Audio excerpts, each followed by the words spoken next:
The purpose of this record is to show you how to use your imagination to achieve your every desire.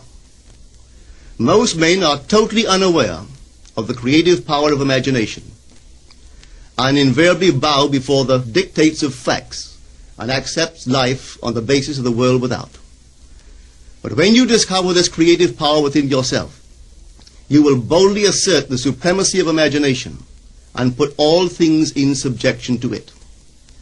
When the man speaks of God in man, he is totally unaware that this power called God in man is man's imagination. This is the creative power in man. There is nothing under heaven that is not plastic as potter's clay to the touch of the shaping spirit of imagination.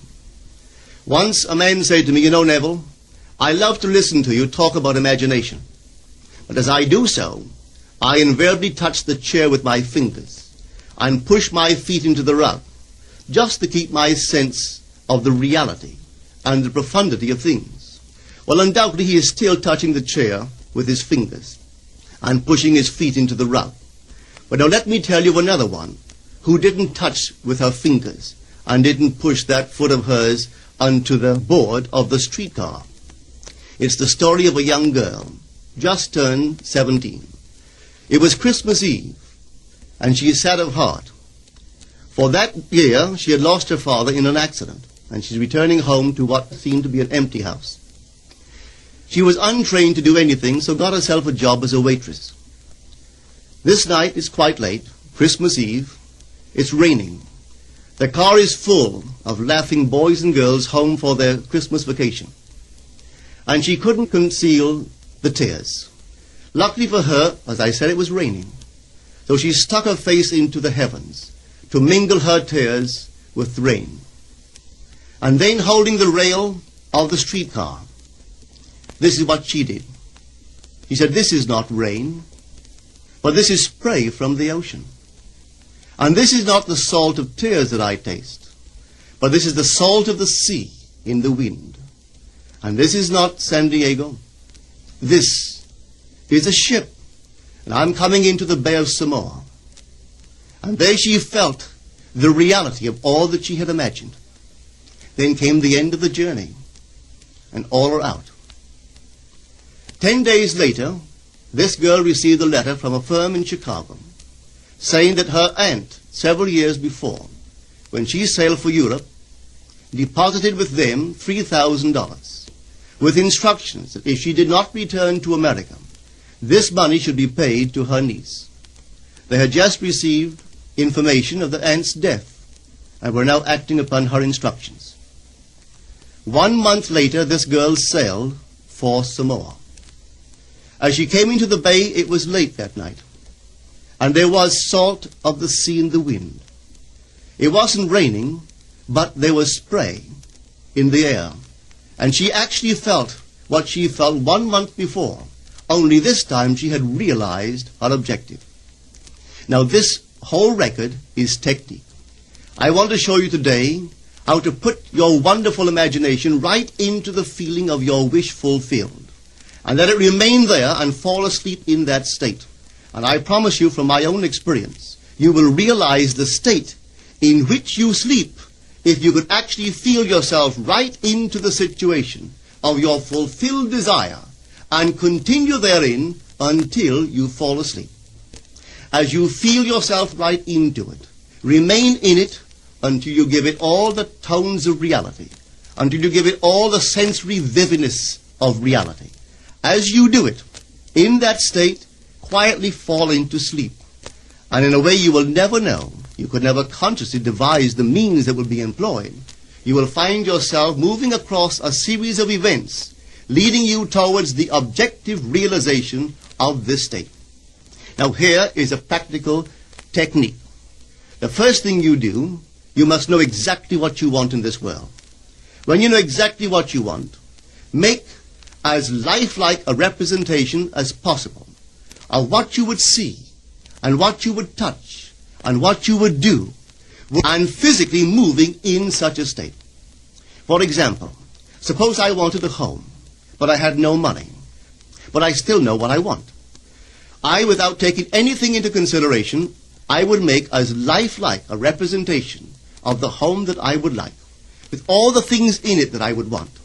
And then, this night, as I would go to bed, I would, in a drowsy, sleepy state, the state that borders upon sleep, I would imagine that I am actually in such a house, that were I to step off the bed, I would step upon the floor of that house.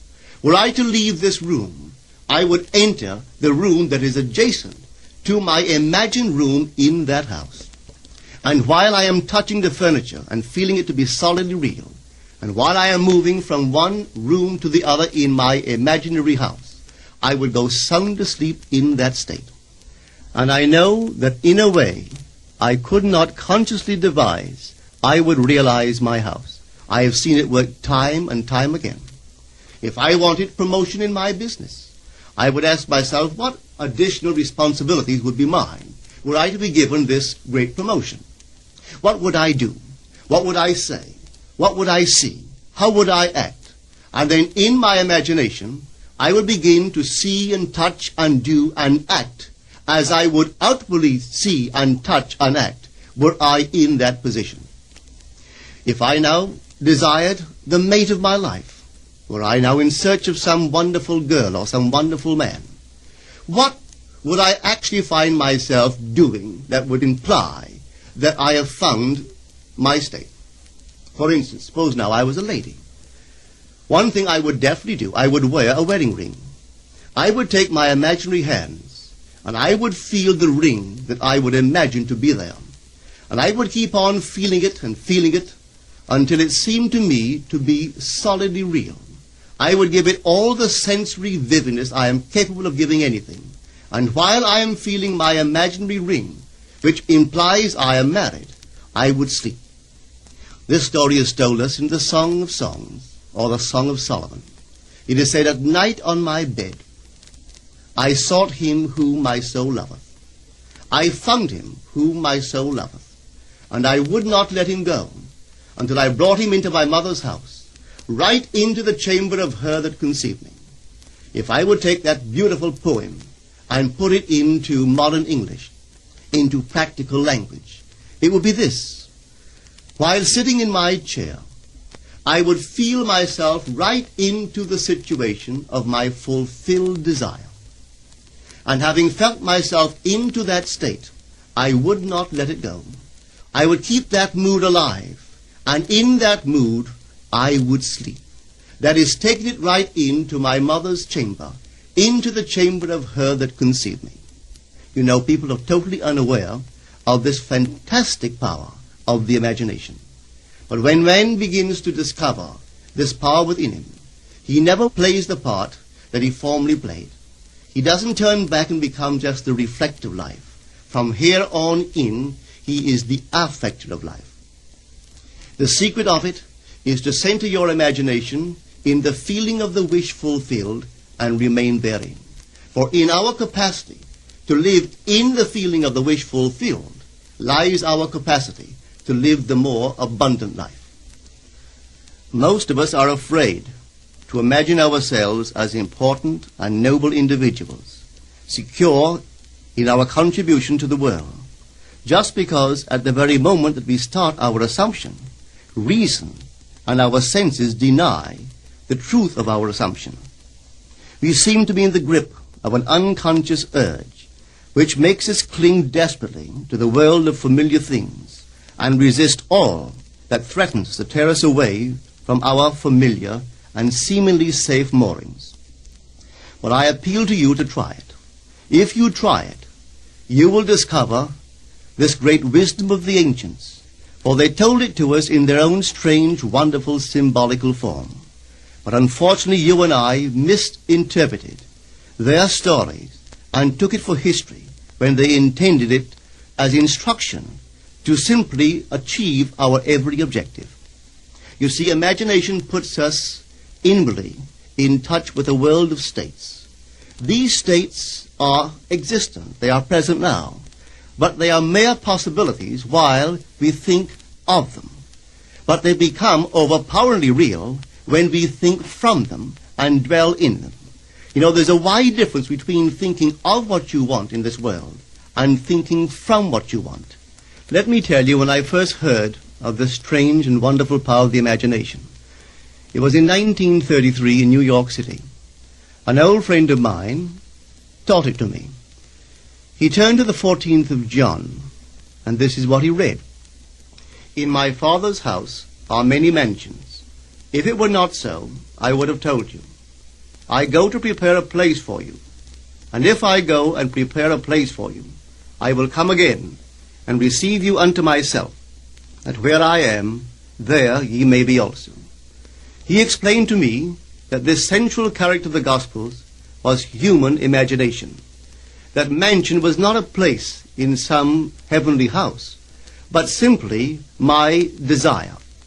If I would make a living representation of the state desired, and then enter that state and abide in that state, I would realize it.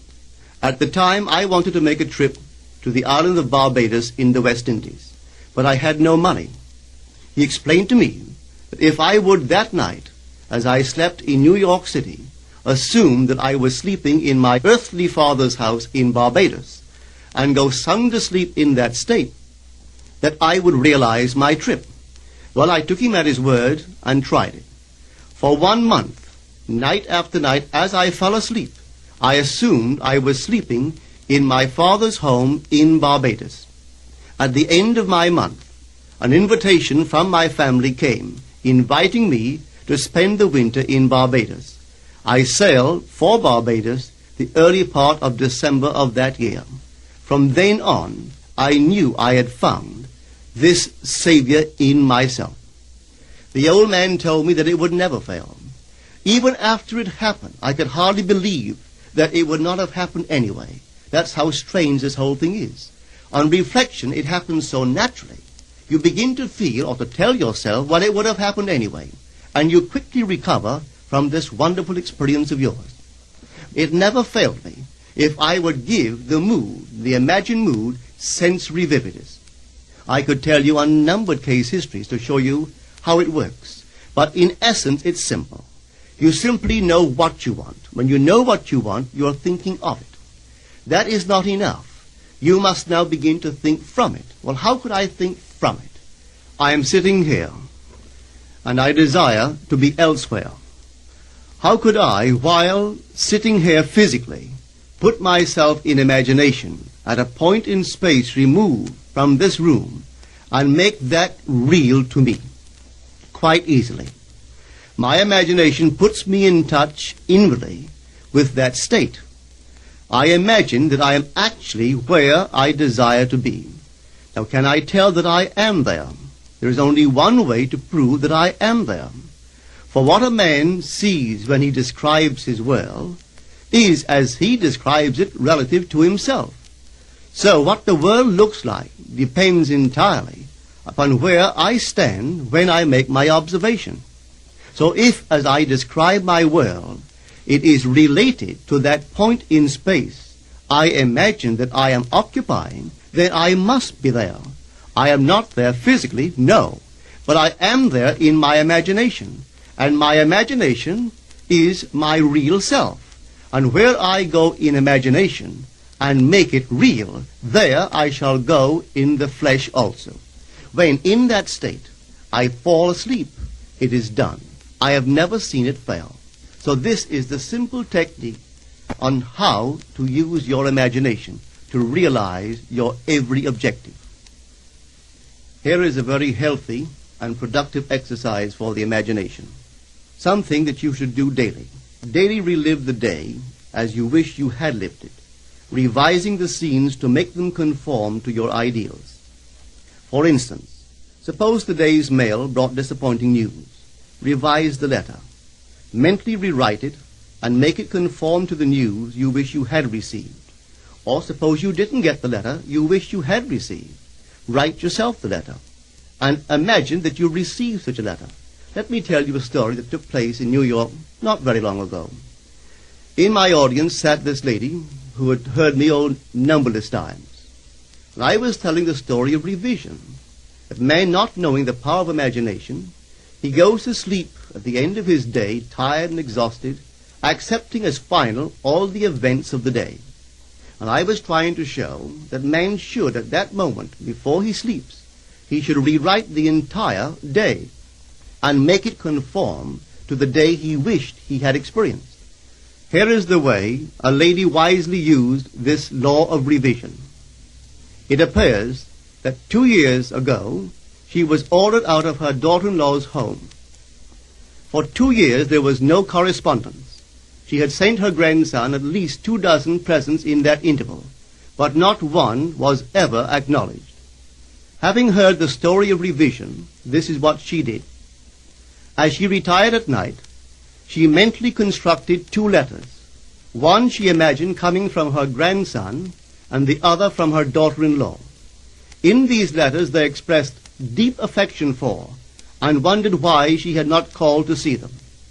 This she did for 7 consecutive nights, holding in her imaginary hand the letter she imagined she had received, and reading these letters over and over until it aroused within her the satisfaction of having heard. Then she slept. On the 8th day, she received a letter from her daughter-in-law. On the inside there were 2 letters, one from her grandson and one from the daughter-in-law.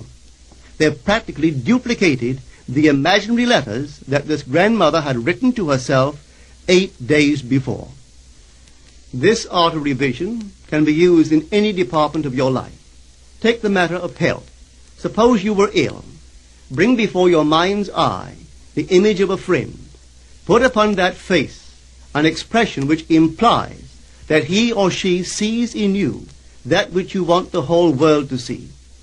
Just imagine he is saying to you that he has never seen you look better, and you reply, I have never felt better. Suppose your foot was injured. Then do this. Construct mentally a drama which implies that you are walking, that you're doing all the things that you would do if the foot was normal, and do it over and over and over until it takes on the tones of reality. Whenever you do in your imagination that which you would like to do in the outer world, that you will do in the outer world. The one requisite is to arouse your attention in a way and to such intensity that you become wholly absorbed in the revised action. You will experience an expansion and refinement of the senses by this imaginative exercise, and eventually achieve vision in the inner world. The abundant life promised us is ours to enjoy now, but not until we have the sense of the Creator as our imagination can we experience it. Persistent imagination, centered in the feeling of the wish fulfilled, is the secret of all successful operations. This alone is the means of fulfilling the intention. Every stage of man's progress is made by the conscious, voluntary exercise of the imagination. Then you will understand why all poets have stressed the importance of controlled, vivid imagination. Listen to this one by the great William Blake.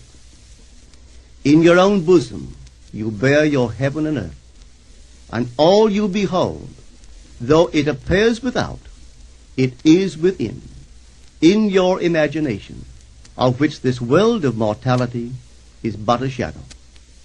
Try it, and you too will prove that your imagination is the Creator.